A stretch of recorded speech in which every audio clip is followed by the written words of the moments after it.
Hey YouTube, welcome back to the channel. I am still in the car driving, and I'm doing these short spurts of, just reflecting on some things. And this particular video, and I'm gonna get this narcissism crap out of my system, but these are just things that are coming back to me. I don't really think about this stuff, but being out today driving has a tendency to, your mind just is kind of clear and you're just thinking about stuff. But how the narcissist sabotages special occasions. They are the epitome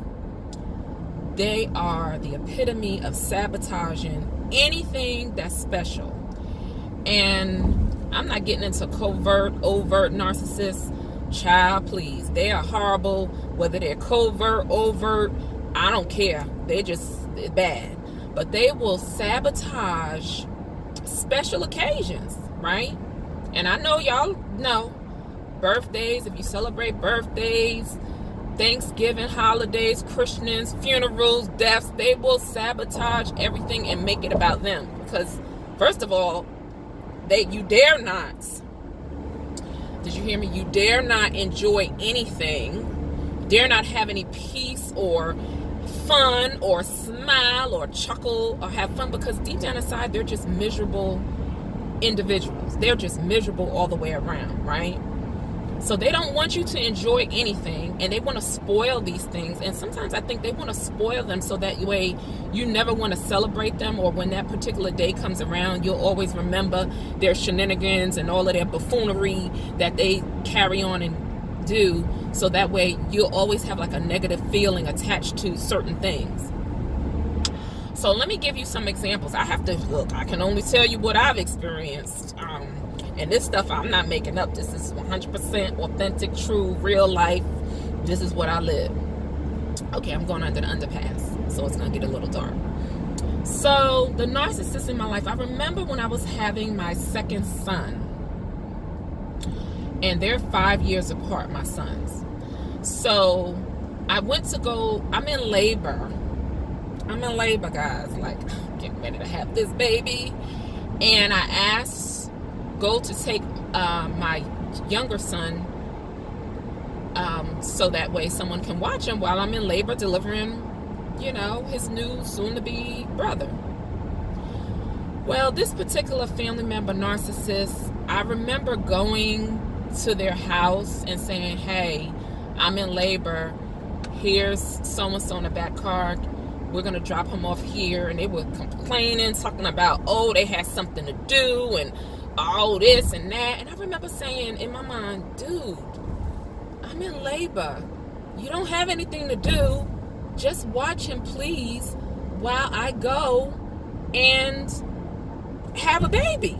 It wasn't like I was going to get my nails painted or getting my weave done or getting my lashes done. At that time, they weren't doing lashes and nothing back in that time in the 90s. But, yeah, I'm going to have a baby, and I need you to help watch this child of mine while I go have this baby. Honey, this person complained and carried on and just act the fool. And I remember driving away. We did drop him off there, but I remember saying, what in the world?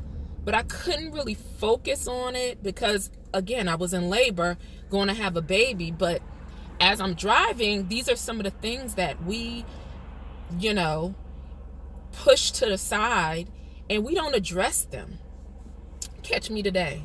I'm going to hit it right on the head. If you say something to me out of pocket or say something that's disrespectful or is not becoming or uplifting, I'm going to stop you. First of all, I'm not going to listen to your gossip. Second of all, I'm not going to allow you to speak to me any kind of way. And third of all, I'm just going to walk away. If it's just a bunch of nonsense, I might just say, okay, and then not even ever respond back to you again. So I won't allow myself to engage with foolishness like that, ever. The other thing, like I was saying, as far as sabotage, so yeah, let's see, birthdays, they'll do things to kind of throw a wrench in it. I remember a baby shower. I think it was my second baby shower. And this same person, one of my family members, they had written out the invitations and put stamps on them and told this particular person to go mail them. She never mailed them at all. Didn't mail them. And how I found out was at the shower, there weren't a lot of my friends there.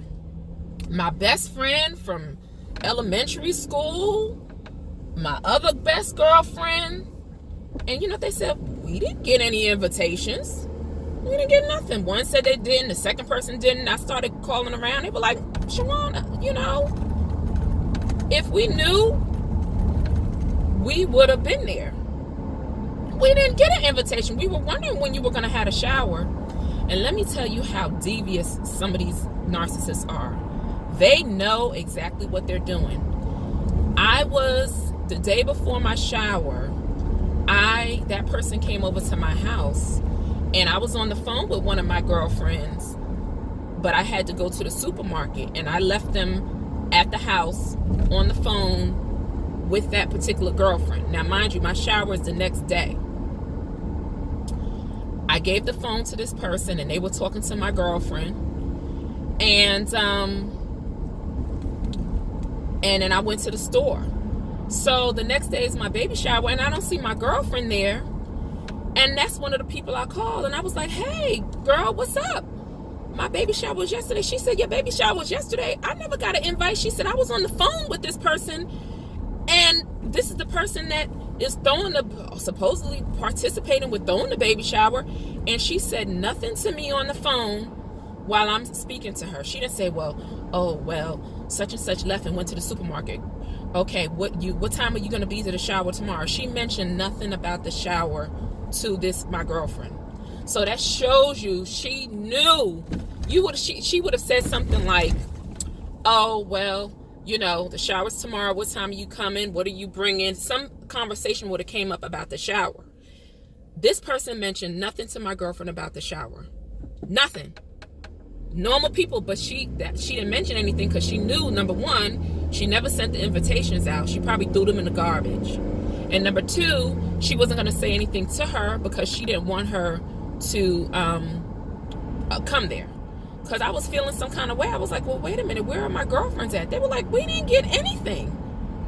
So when I confronted this person some years later, because I didn't know what happened and I didn't mention it, I ended up putting this together years later, right? I didn't know right off the bat. So I don't know how the subject came up, but I spoke to a family member, and my family member said, no, we filled out those invitations. We addressed them. We put stamps on them, and I just gave it to that person, and they were supposed to mail them. All they had to do was put them in the mailbox. I was like, what?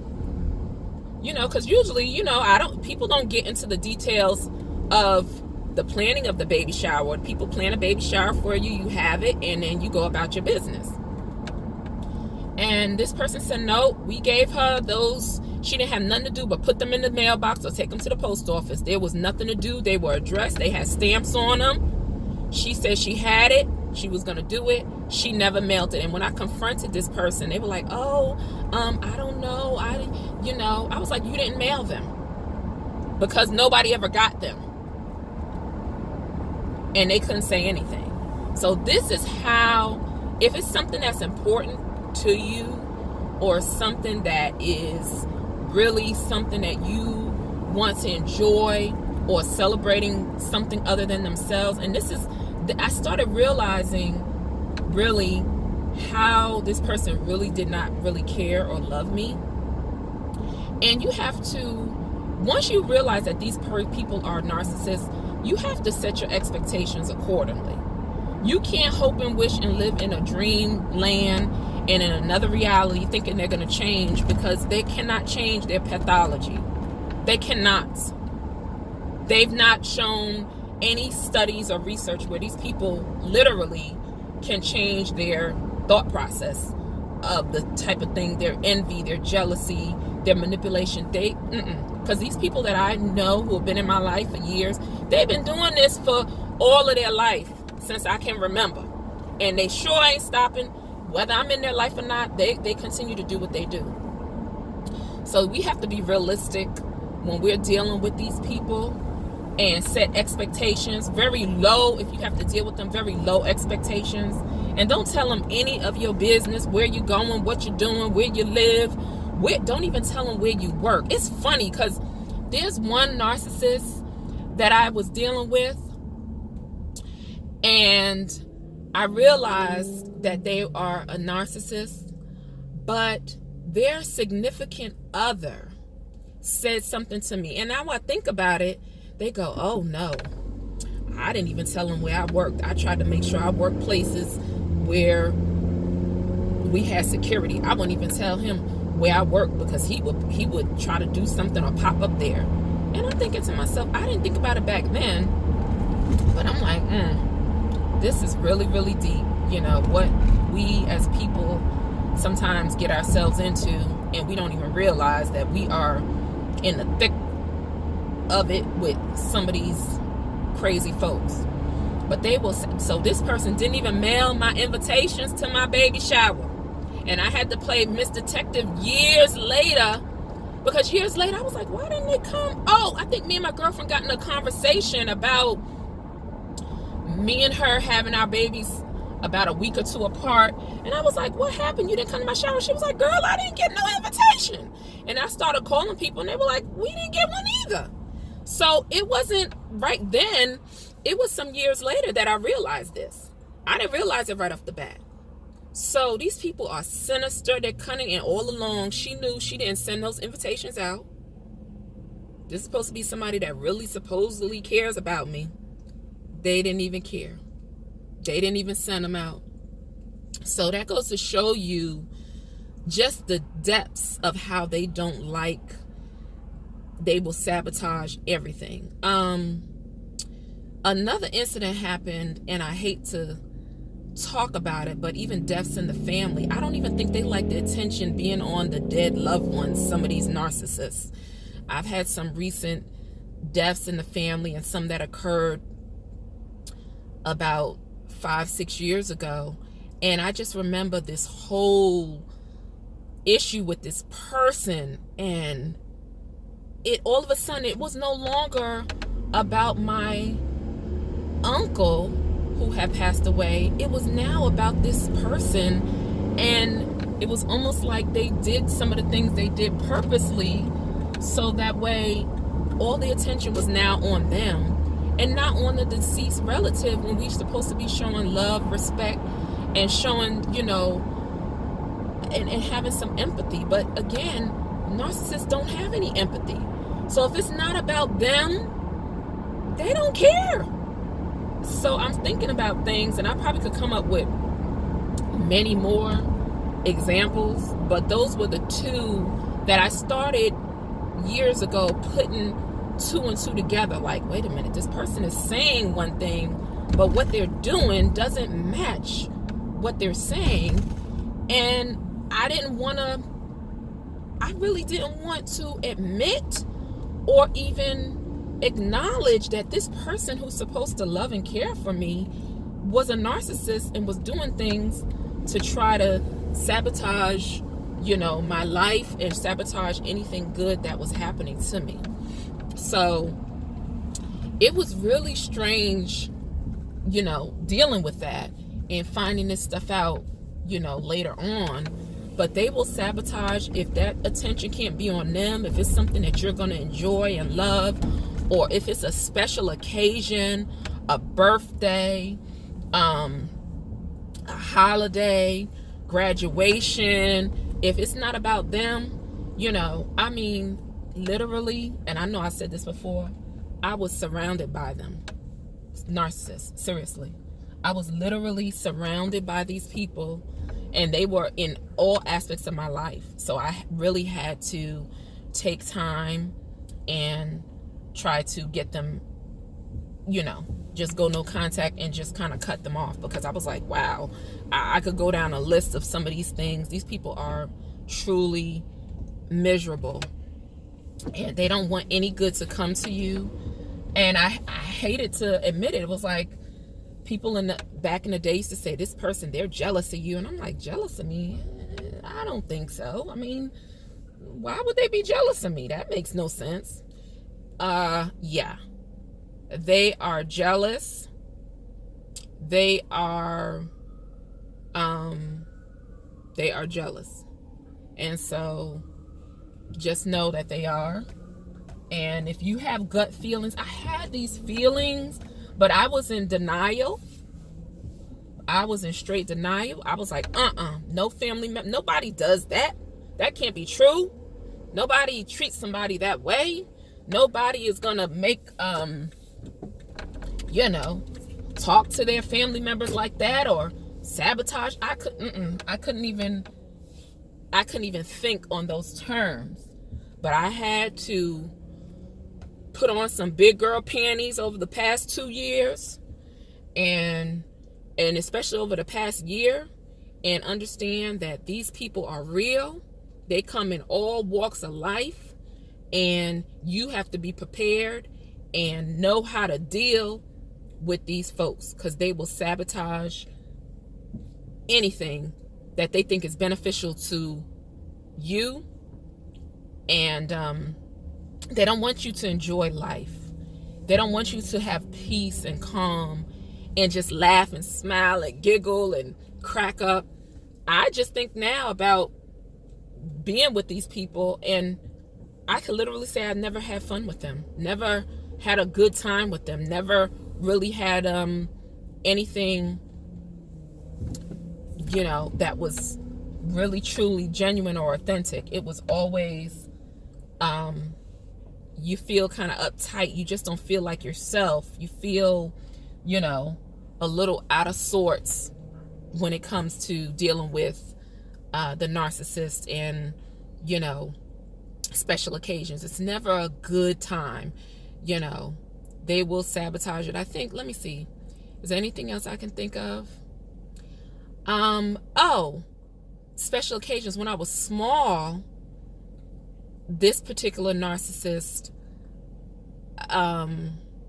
we would go over to family members' houses to celebrate, if it was Christmas or whatever. It was his family members, and he would show out and act the fool and cuss and holler and scream to the point where the whole holiday would be ruined. We'd be going back home with I would just be in the back of the car as a little kid, maybe 9, 10, 11, 9, 8. And eventually what ended up happening is, after this has happened several times, I used to tell my mom, I'm not going. I'm staying home. So even as a little kid, I got hip. I knew something was wrong at that time. But as I got older, you know, I would know something was wrong, but I would just ignore it, because I didn't think, nah, that family members and people, you know, who loved you, they wouldn't treat you that way. So, but yeah, this person would show out at Christmas, Thanksgiving, act the fool. Just act the fool. Using vulgar language, screaming and hollering. We would go home and I would just be appalled. Like, oh my God, did this just happen again? After 2 or 3 years of this happening, because they would do that. It's like clockwork. That's one thing about narcissists. They are not, once you learn who they are not creative. They do the same thing. Their MO is the same. Their MO is the same. They do not change. Those leopards, and that's a biblical thing. The leopards, they don't change their spots. Oh, no. They don't change their spots. That's going to be another upload. The leopards don't change their spots. Narcissists, they do not change. But anyway, I'm rambling on right now. I'm just getting ready to end this video. getting ready to go get me something to eat. And with that being said, I hope you guys are having a blessed day. And take care until the next upload. And if you have any experiences of narcissists in your life who just sabotage special events, special occasions, even funerals, write below and let me know. And until next time, have a blessed day and own your life. Peace.